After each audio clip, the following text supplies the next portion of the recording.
Brother, how the hell you doing? So, I'm at a very interesting point in my hair growth process where I'm starting to look a bit Jewish, and that frightens me. And my name is Hebrew, so double Jewish whammy. But I really think that my mom and dad they named me that for a reason. Um, Kind of like a Trojan horse, like a Trojan horse. Maybe that's why I'm getting away with all of these titles on YouTube. Maybe it's why. Oh, look at the little Jew boy making his retard videos. So thank you, Mom and Dad, for the Trojan horse. There's a beautiful verse in the Bible, by the way, by Paul, one of my favorites.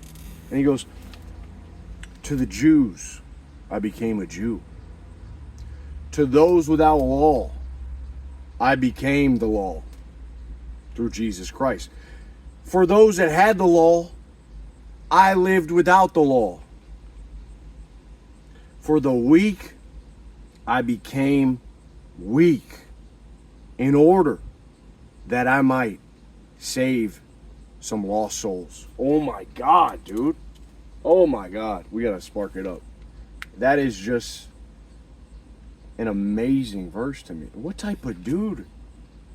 What type of dude would do that? By the way, we're smoking. This is my first AJ Fernandez New World cigar. First one ever. I'm pretty curious to see. We got our little lighter here. My sister gifted me this. Look at that. Beep, beep. Oh, shit. So I like to just toast it. Get a little toast. Get it nice and toasty. Blow on it. Smell it. Pop it.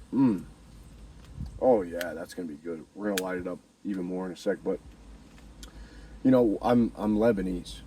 Okay, and I'm Scottish. My dad was a big 6'4" white behemoth, a white ape. My mom had some Lebanese in her, so I like to say, I'm Lebanese, but I'm really, really Scottish. But you ever just been around some of these Middle Eastern guys? Middle Eastern guys are built different, man.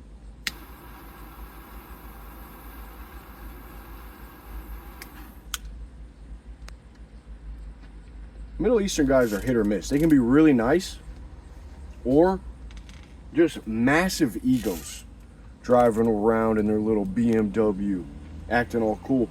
Some of these Middle Easterners, you go to their hookah lounge, they try to scam your ass. You try to relate to them. Hey, what's up, Habibi? That's the only Arabic I know. Hey, Habibi, what's up, man? They try to scam your ass even more. They're like, look at this idiot, trying to be all smart, trying to play us. That's what you get for thinking you could, relate to some of these people. Habibi. So terrible. Really terrible. This is beautiful. This is right off the gate beautiful. This is really nice. But let's get into this. Life changes every October. I'm convinced. This is my third year in a row, maybe more, that I've done this. Life changes every October. It's one of those things where the leaves start changing. You can smell the crispness, not Christmas, crispness. You can smell it in the air, and it would just, things are dying, dude. And it's always scary when things are dying. It's always hard to witness death. You witness death, like the winter's coming, something's on the horizon. Those trees, that provided you shade, a lot of them are felled. A lot of them have fallen down, but instead of weeping and crying over these things in our life, the summer was so good. Oh my God. Dude, now it's time to use that tree as firewood. Warm your little baby up. Warm yourself up. Bro, life changes every October, okay? There is a tendency as a man to sit your ass in your car when you're not driving. I used to do this back in the day, cold, rainy ass day in Ohio. I was over there in Cuyahoga Falls next to Akron, and I remember just going through a rough patch, and I would sit in the gym parking lot for like 30 minutes, put a freaking a grizzly wintergreen right here, just boop, boop, boop, throw a hog leg in, and just sit there and listen to some music and drinking a Rain energy drink. And then I would just like, I would like get in my feels. I would get in my head. I would start thinking, just trying to work it all out, dude. But I was so exhausted of thinking that after 30 minutes, I'm just like, time to go home. Don't even want to lift anymore. I did this so much, dude. Like, it was bad. It was bad. And I also had anxiety around this time. Like, what the was I doing back in the day?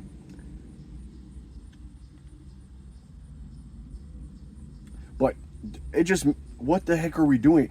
If you're going to cut out one habit this winter, just stop sitting in your car. Your car does not need your ass in its seat that long. Get up and go in the house. Get up and go in the gym.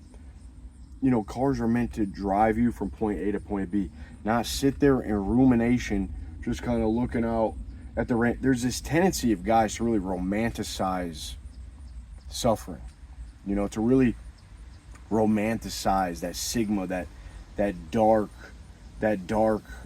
those dark days, those tumultuous times. There's really something in a guy's nature. Maybe it's these days, maybe it's always been that way, but you know, it's not a good thing to do, because then you got to get out of that sluggishness. You got to get out of that murky water, and that's no way to go into the winter, man. So choo, buckle the hell up.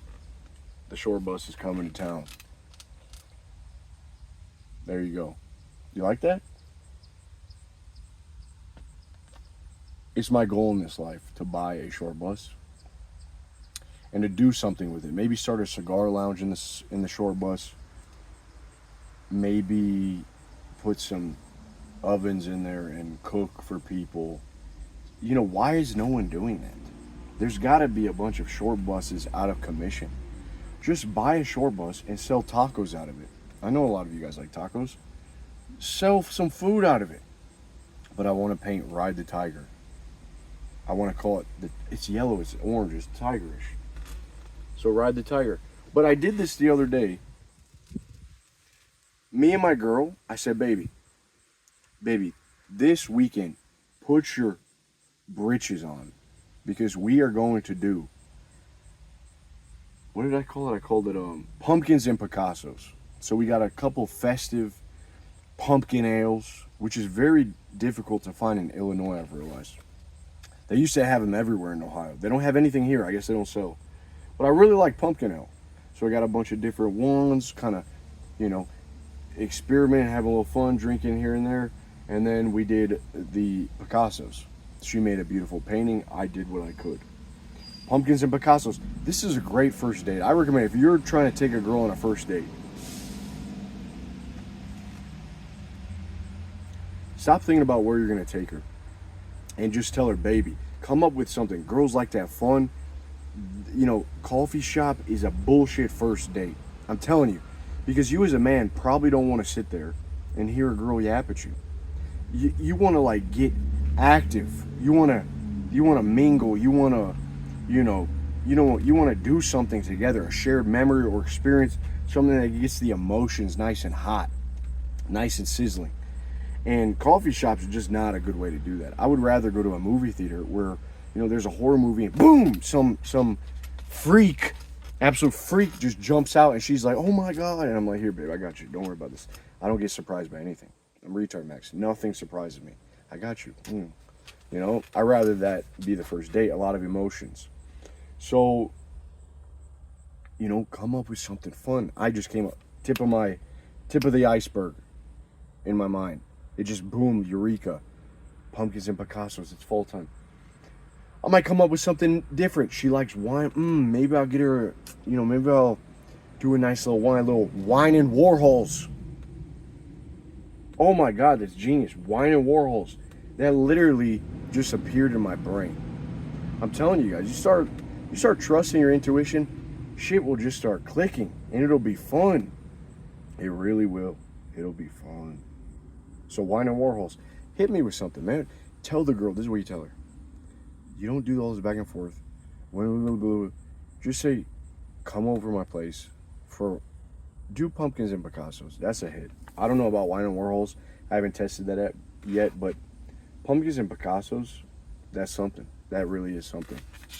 So, man, October. Life freaking changes. I'm telling you. But you can't get depressed. You can't get. There's a tendency for us to get real lonely during these times. And if you've been, I've heard a lot of people, by the way, they're like, Eli, I've been applying this philosophy to my life. I've been retard maxing.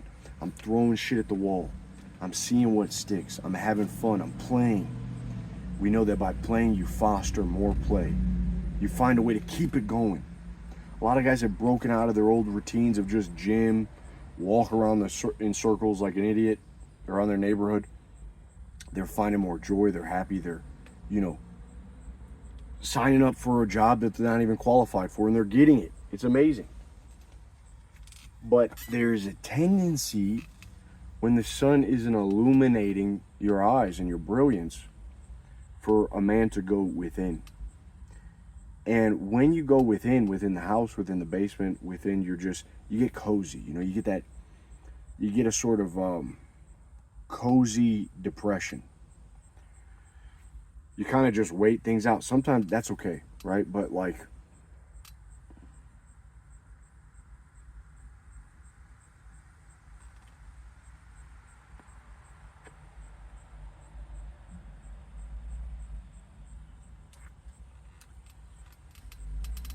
it's the creep. That's what it is. The creep comes back. The snake slithers up on your backside, in between your butt crack. He comes over your shoulder. Psst, hey, buddy. He says, don't you gotta be a little worried about the future? Don't you, aren't you getting a little bit fed up? Aren't you getting a little bit worried about where things are headed? Don't you have something to stress out over? And at first it's a whisper.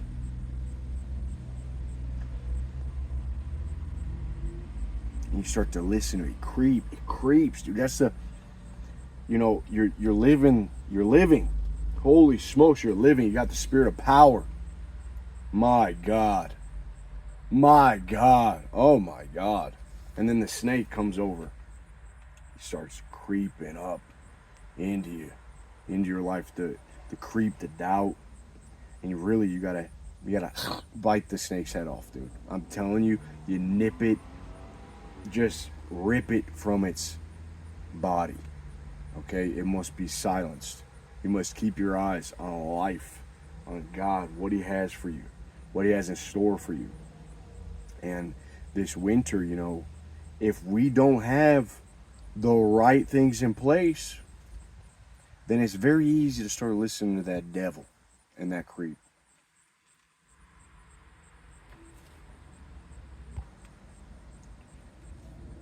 By the way, no joke.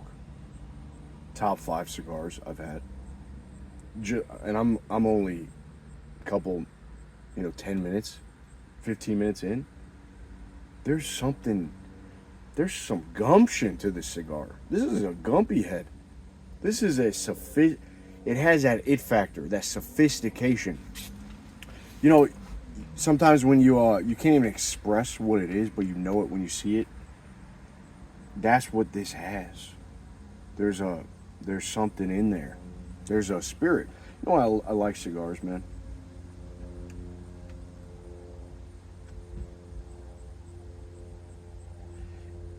It takes so much craftsmanship, and everyone knows that. Like, this is hand rolled. It's just leaves, a different blend of leaves.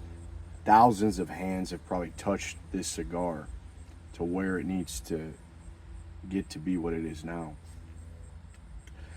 And here I am, just ripping it along, just burning it down. It's a piece of art, from the construction to the blend to the band. And here I am, just burning it down. It's almost, if you think about it, which would be very, very unwise, because that would be gay. But if you think about it too much, it gets nihilistic. And, nihilism itself is a thinking man's disease. Seriously. But here I am burning it down. Oh, it costed you money too. You're just burning money. You're burning a leaf. And it might give you cancer. So you start thinking about, man, where's the enjoyment? But what you don't really understand is every cigar gives you something back. That's the beauty in it, right? Like you burn something so amazing that took all this time from the soil, the sun, the people, your money. You just burn it and then it's gone forever. Boom, it's out of here. Sayonara.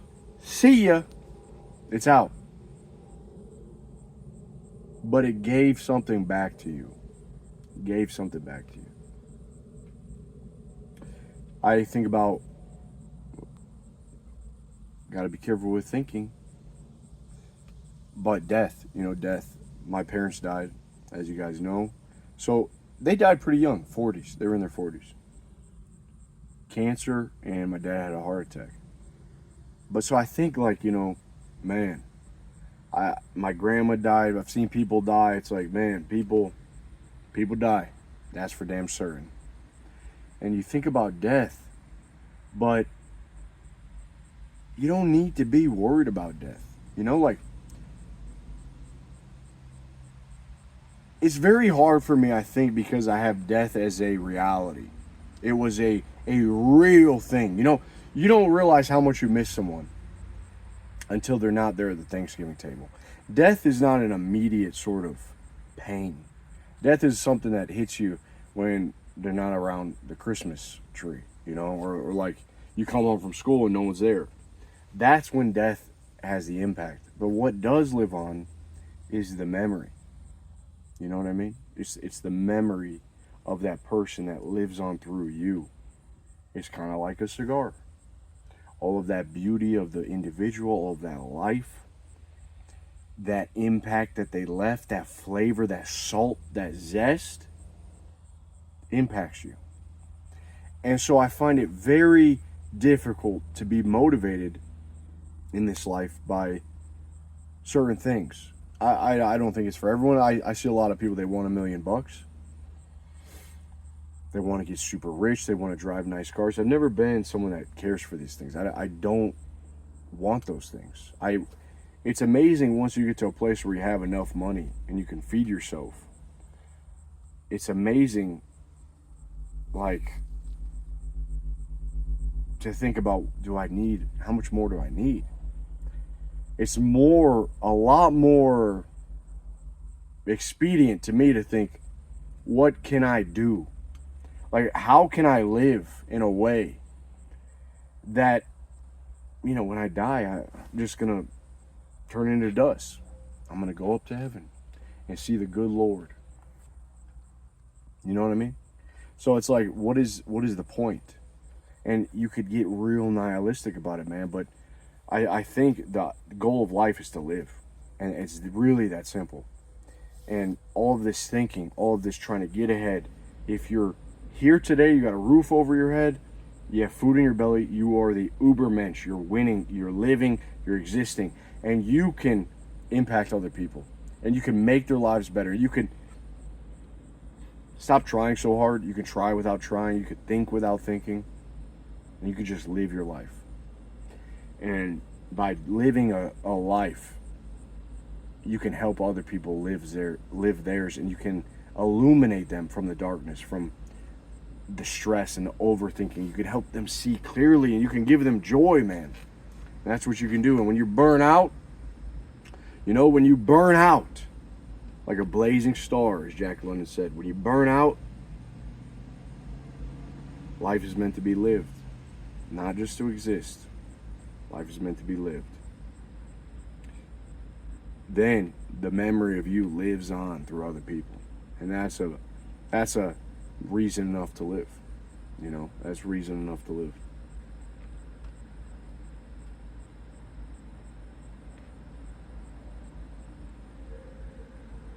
It's worth, even if you're an atheist, it's worth taking a look. I'm surprised a lot of guys don't want to, but it's worth taking a look at the story, the life and death of Jesus Christ. Because this guy, if there was a perfect man, but not even just perfect, influential. I mean, you're in business, you want to be influential. Why don't you pick up the Jesus business model, homie? You bought this course and that course. Why don't you just look to Jesus? He's still around 2,000 years later in your face. You got to hear about him now, bucko, even though you're atheist. Yeah, that's the Jesus business model. Maybe you should look into that. Okay, maybe that's the ultimate course. I'm just curious as why we write off this so easy. Okay, the perfect guy lived and you don't want to hear anything about him. Good luck.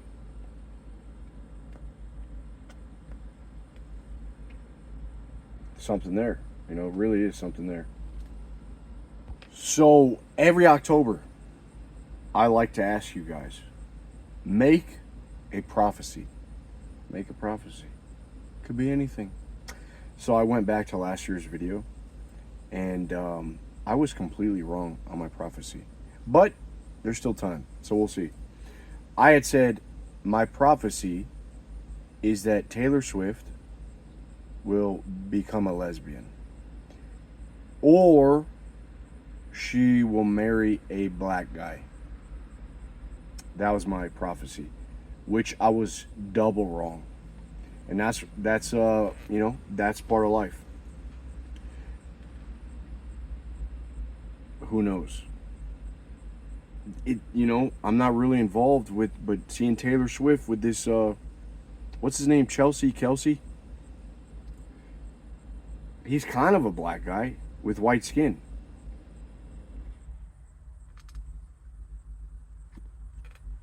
So we'll see though, but she, yeah, I was wrong about that. That's all I'm saying. I was wrong. A prophecy though, we got to make prophecies. It's really good to prophesize. So let's make a prophecy. I don't really have anything right now, but I really want to hear your guys. I mean, when will something happen? You know that meme? Nothing ever happens. I don't even care. Good. Don't let anything happen. Everything should be just how it is. It's fine. We don't need anything to happen. There's some real doomsdayers out there. I just saw a great movie, by the way. It was called 10 Cloverfield Lane. Oh my God. Something, what's that guy's name? Something Goodman? Neil Goodman? Big boy. Real big boy. He was in, I can't think of the movie, but he was in a lot of movies back in early 2000s, 90s.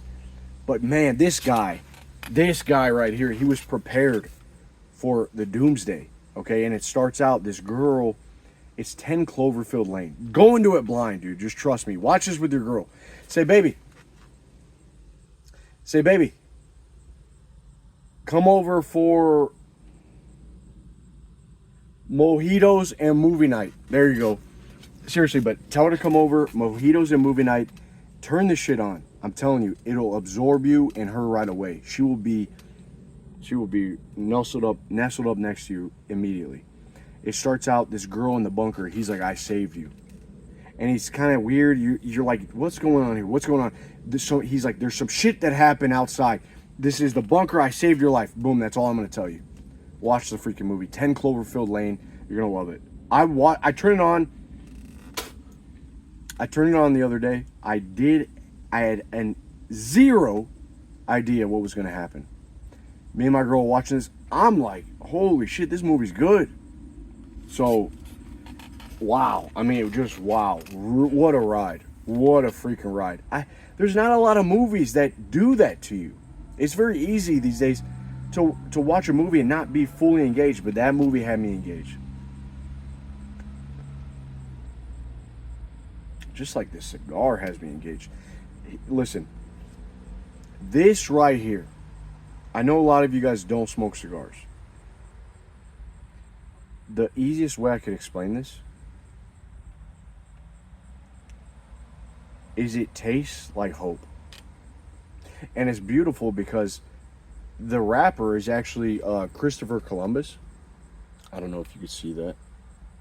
always hate on videos when they're like, they put something in your face and it, like the camera never, it's just like, bitch, zoom in already, fix the quality. So it's probably not going to do it for you, but that's okay.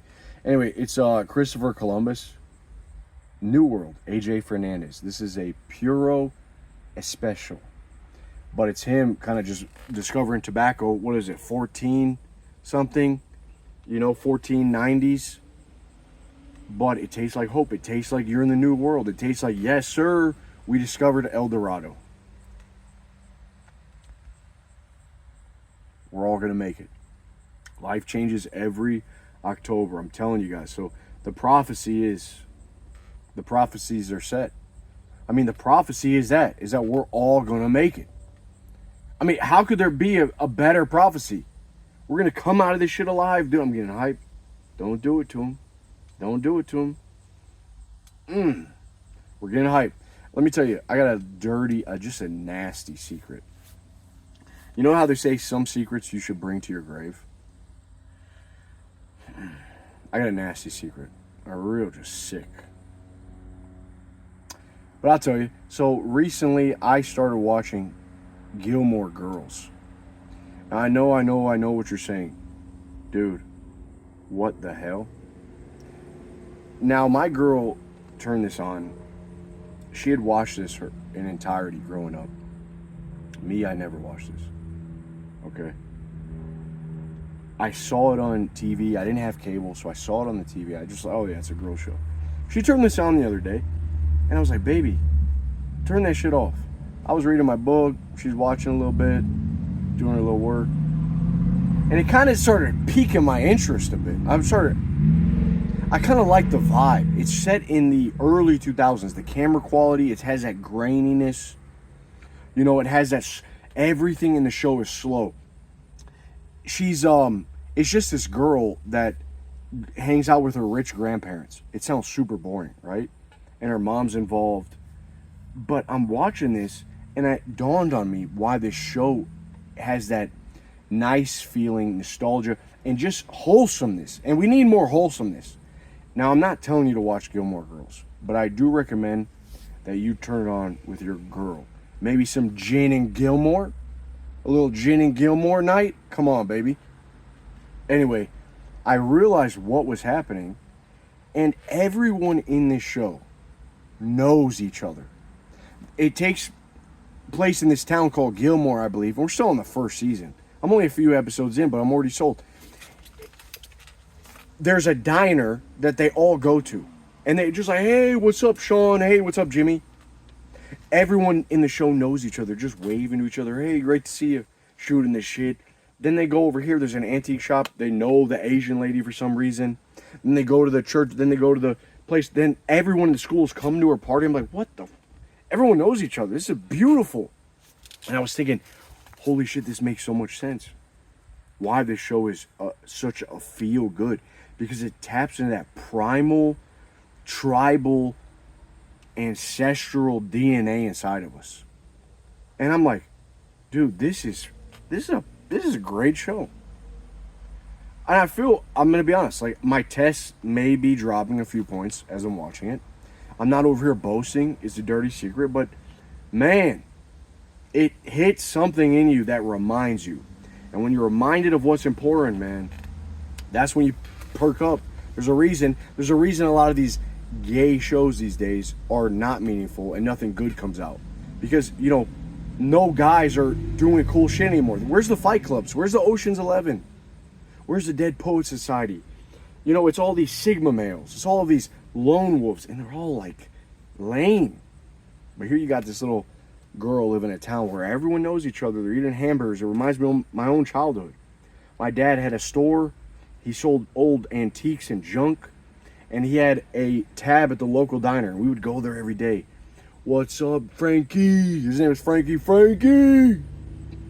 My dad's name, Frankie, was like, hey, what's up, Billy? They were like shaking hands, hugging. And he's like, yeah, but by the way, you need to pay your tab. My dad's like, yeah, don't worry about that, man. I get you. Don't worry about that. Getting paid. You're going to sell some junk this week. But, eventually shit went south. So, but that dude, everyone, I knew the hobos. I knew the cute Crystal. Her name was Crystal. I knew the waitress at the diner. I knew everyone, dude. I mean, oh my God. I knew the people in the neighborhood. Holy shit, that's what's missing in our lives, is that connectedness. And that's one of the things I wanted to say is this October, when that creep, when you hear that snake, that devilish little snake, that naughty boy on your shoulder, say, be gone, Satan. You look at him, you turn to him, you do a 360 and moonwalk up out of there. Be gone, Satan. Find your people, man.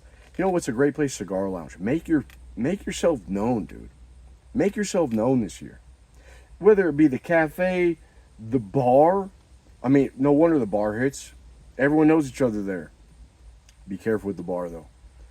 But the Cigar Lounge, great place. Great place. Great third space. The dojo, get into some shit, man. You know, I know I can't convince you guys. I know I can't convince you. This is going to hurt my fucking chest. Let me try this anyway.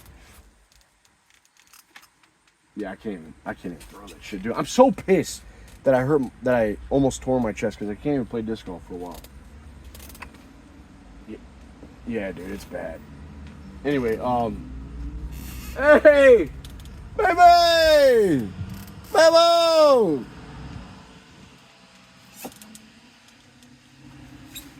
dude, get out there on the course, man. Disc golf will fucking love it. That's my prediction. It's gonna blow up because how can you? It never had the capitalist dirty fingers in disc golf because there's no money. You know where there is money? Regular golf. They sell you these $100 clubs, bags. You gotta, sign up for. Dude, disc golf. You buy a few discs. You go there. Insanely talented, insanely difficult. It's very athletic. So if you can't like pivot your body, reach back and throw and turn, you got a bad hip or something. Try golf. Try golf might be easier for you because you can take a club and hit a ball. You might not be able to hit it straight. Disc golf takes a bit of athleticism.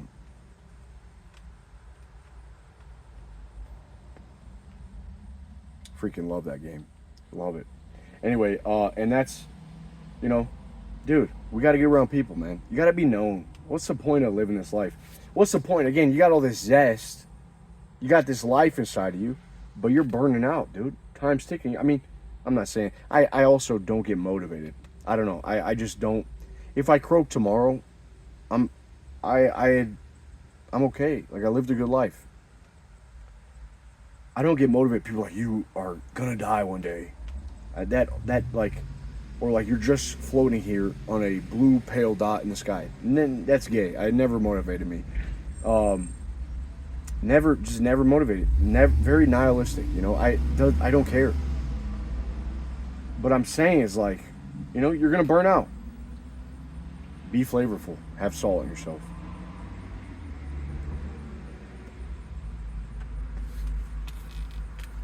That's it, dude. I think that kind of concludes this Life Changes Every Year, October. I hope you guys are blessed. If I would like to ask you, are you dealing with anything? Is there anything that you want to talk about? Is there any troubles? Maybe you have that creep in your life. You're starting to doubt yourself.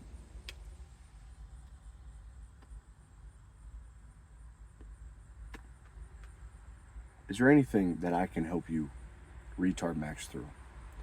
If so, drop me a comment. If you have a prophecy, please also drop me a comment. If you're not in the group already, come talk with us. We're starting our Leaves in Steel challenge. It ends on the 10th to get in.